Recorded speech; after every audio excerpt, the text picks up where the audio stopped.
বাড়িতে গাছে ফোটা গোলাপ ফুল দিয়ে আজকে বাবুকে করালাম স্নান। সো হ্যালো এভরিওয়ান, কেমন আছো তোমরা সবাই? আশা করছি সকলে ভালো আছো। আমার আরও একটি নতুন ভিডিওতে তোমাদের অনেক স্বাগত। ভিডিওটা ভালো লাগলে অবশ্যই পুরো অবধি দেখবে আর লাস্টে একটা সুন্দর কমেন্ট করে পাশে থাকবে। আচ্ছা, তোমরা কি কেউ ঝাউ গাছে এরকমভাবে ফল ধরতে দেখেছো? এটা আমাদের বাড়ির ছাদ, আর বাড়ির ছাদে এরকম দুটো ঝাউ গাছ লাগানো আছে।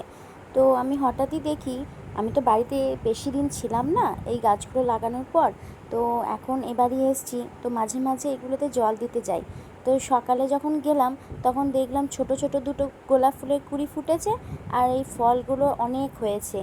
ঝাউ গাছের মধ্যে ফল এই প্রথমই আমি দেখলাম। আগে স্কুলে ছিল আমাদের, কিন্তু ওখানে কিন্তু কোনো ফল দেখিনি। আর এই যে গোলাপ ফুল দুটো হয়েছিল, আমি অনেক দিন ধরেই ভাবছিলাম যে বাবুকে এই গোলাপ ফুলের পাপড়িটা দিয়ে একটু সাজিয়ে গুছিয়ে এভাবে চান করাবো। ওর বাবাকে বেশ কয়েকটা দিন বলেছি, কিন্তু ওর বাবা ভুল করে বা কাজের চাপে গোলাপটা আনতে পারেনি। যখন প্রথম দেখেছিলাম গোলাপের কুঁড়িটা ঠিক এই রকম দেখাচ্ছিল। কি সুন্দর লাগছে তাই না? মনে হচ্ছে যেন বাজারে যে গোলাপগুলো কিনতে পাওয়া যায় সেই গোলাপগুলো। আর আমি যখন জল দিয়েছি, গোলাপির পাপড়ির ওপরে হালকা হালকা জলের বিন্দুগুলো আছে। দেখতে তো একদমই মানে বলার বাইরে এত সুন্দর আমার লাগছিল যে কি বলবো। তো আমি ভাবলাম যে থাক, গোলাপ ফুলটা যখন ফুটে যাবে তখন তো নষ্টই হয়ে যাবে, তো তার আগে গোলাপটা তুলে বাবুকে চান করিয়ে দেবো। দেখতেও খুব সুন্দর লাগবে। আর ফুল তো ফুলই, ফুল যতই সুন্দর হোক না কেন, ওর মধ্যে মাকড়সা বা অন্য কিছু বিষাক্ত পোকামাকড় তো যেতেই পারে। তার জন্য প্রথমেই ফুলটা তুলে নিয়ে এসে আগে ধুয়ে নিলাম। আর বাবুর জন্য জল রোদে দিয়েছিলাম, সেই জন্য ওই জলের মধ্যে গোলাপের পাপড়িগুলো ভালো করে ধুয়ে মিশিয়ে দিলাম। আসলে বাবুকে আমি গরম জল দিই না, ওকে রোদের মধ্যে গরম করে জলটা তারপরে দিই। আর গরম জল দেওয়ার থেকে আমার মনে হয় রোদে যে জলটা হয় রেখে সেটা দিতে গেলে তখন চান করানোটা বেশি ভালো।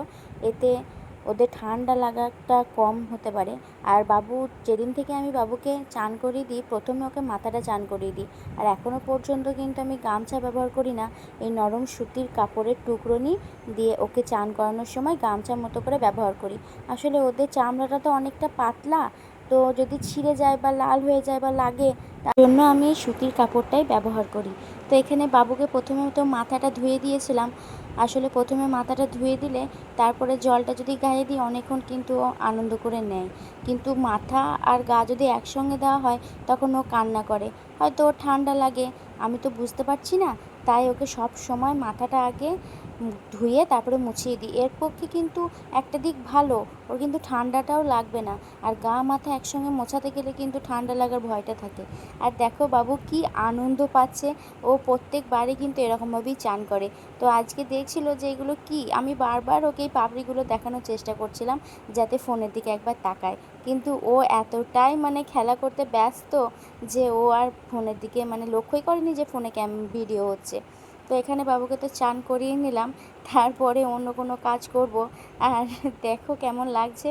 তো এখানে বাবু চান হয়ে গেছে, কেমন লাগলো অবশ্যই জানাবে।